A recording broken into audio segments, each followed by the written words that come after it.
Thank you very much. I appreciate your time and being able to speak with you tonight. This is my first venture before you guys, so thanks for everything that happened before us at the meeting today. I wanted to thank Mr. Artuso and his help in getting us together on this plan. We've been working for the last couple of months just on trying to come up with a solution to this property that's owned next door to the town's property. We got introduced to this property through a third party, and the property owner came to us with a problem.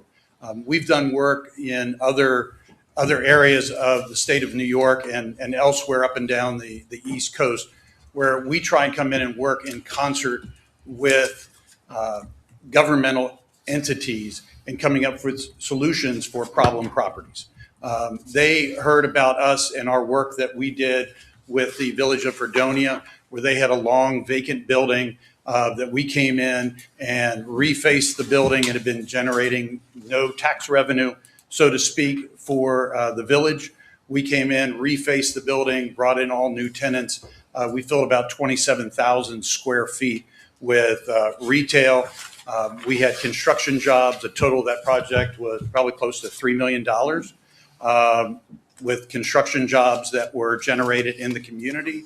We then obviously opened up a number of stores. We opened up an O'Reilly's Auto Parts, a Firehouse Subs, Supercuts. We brought a lot of jobs to that center, which had not really been producing any revenue for the community. The owner of the property next door came to us and said that obviously they had come before this town board on two separate occasions recently and been rejected for the use of that property. It is a non-conforming piece of property. It is really too small for the zoning that's been assigned to it. They had a use which was a McDonald's. They had a use that was a auto repair facility. And I can completely understand why those uses were rejected. You've got a beautiful park next door, great ball fields. You've got a great development here. If I'm enjoying my time, if I'm watching my kids play baseball, the last thing I want to hear over and over again is, would you like fries with that? Would you like fries with that? Would you like fries with that? So I can understand that. McDonald's generate a lot of traffic, a lot of trash, a lot of noise. Similarly, the automotive repair facility, you've got the power drills, you've got banging on car motors, car doors, whatever the case may be. You have oil changes, other fluids. I can understand how that would be a concern. So we worked with the owners to come up with what we felt would be a solid solution to their issue. They do not feel that they have the ability to just donate the property to the city. It sounds like from what I'm hearing, certainly the city doesn't want to go about buying the property from the owners. So we wanted to try and work on something that could be a win-win. And that was the proposal that we gave you guys for a 7,200 square foot retail building. We do have a tenant who is very interested in the building that we felt was the least intrusive use. What we worked with Mr. Artuso was coming up with a site plan that would protect the canopy of trees as much as possible to give us the buffer that is needed between your property and this property being developed, thus shifting most of the development to the far side of the building, closer to, its more natural location next to other retail. What we'd like to do, what we'd like for you guys to do tonight is just to approve us to keep working with staff on a site plan review, which would include coming up with a landscaping plan that could further provide more of a buffer between those properties, but allow us to move forward with the development, generate some jobs and some tax revenue, both on the construction side and then also on the ongoing retail job side.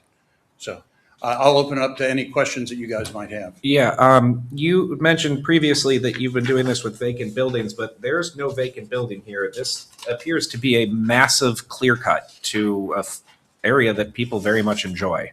Sure. I mean, obviously, the current property only has the ability to cut some of it. What we're trying to do here is minimize the clear cut to provide you with a canopy that would provide you with some coverage during the summer months, of course, to protect you from building, and also, again, to work with you guys and your plans for additional landscaping to further protect it.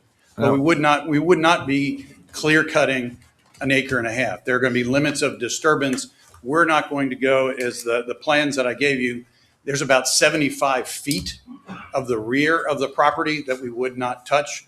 There's about 30 feet from the side that borders the town's property that we wouldn't touch. And then there's additional landscaping that we would do in addition to that, in planting more trees, et cetera, to provide more coverage. Now, we also, our town code states that, this should be conceptually sound and that it meets a community need. I don't see a need for an auto parts store when we have AutoZone, Advanced Auto Parts, and a litany of dealerships and oil change places nearby. Where did you come up with that type of business? Well, it's zoned for retail, so I would then reverse the question and say, what type of retail do you feel there is a community need for?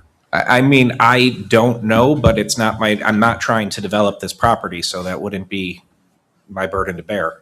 Well, I understand, but if it's zoned retail and you're saying there's no retail for which you find a community need, then you've effectively zoned I don't think he's the saying property. that. That's not what he's saying. He's saying that there's an auto parts store right in the village. There's an auto parts store right down the road. I think that's the point he's trying to make. 7 to 9 quick oil change places. It is not his responsibility to express what type of retail is appropriate for this area. You're presenting to us an idea for an auto parts store. His position is it's not really appropriate, and it's I take the same position as he does, and you will be removing quite a few trees down there. Oh, there's no two ways about it. Absolutely. But the owner has the right to remove trees as well, which they could do. And again, they came to us. He sure to try. does. And we have the right to do, make a decision based upon the plans submitted. Sure. Of whether to move this forward or not also. But there's also the safety concern of Ridge Road. That area, especially next to Town Hall, is so congested at all times. And that is a steep incline with a very short driveway.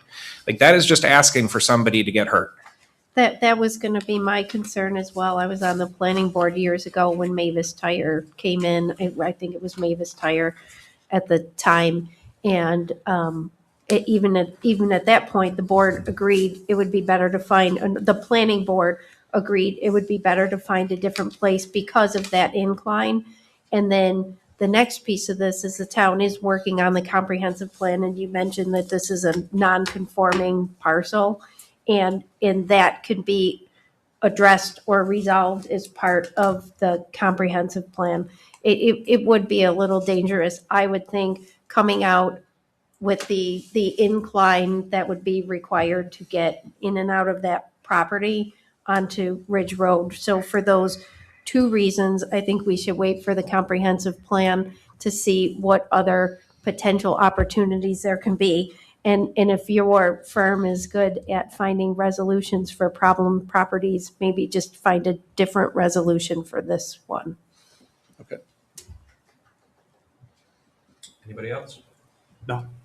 All right, I'm going to make the official motion to refer the proposed project in the high-intensity commercial district to the planning board for the purpose of site plan review located at 1030 Ridge Road under section 350-19F of the Town Code of Webster. Are we referring it or not referring it I'm for making those them- reasons? I'm making the motion that we are voting if we refer it or not.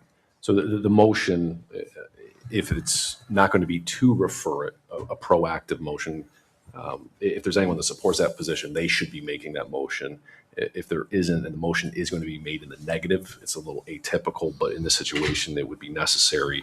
So the motion would be not to refer, and you would need to put on the record the criteria under Town Code Section 350-19F to support that position as part of the motion. All right, well, then I make a motion that we not refer the proposed project under section 350-19F of the fact that it does not meet a community need and it is not safe for the general public at this time.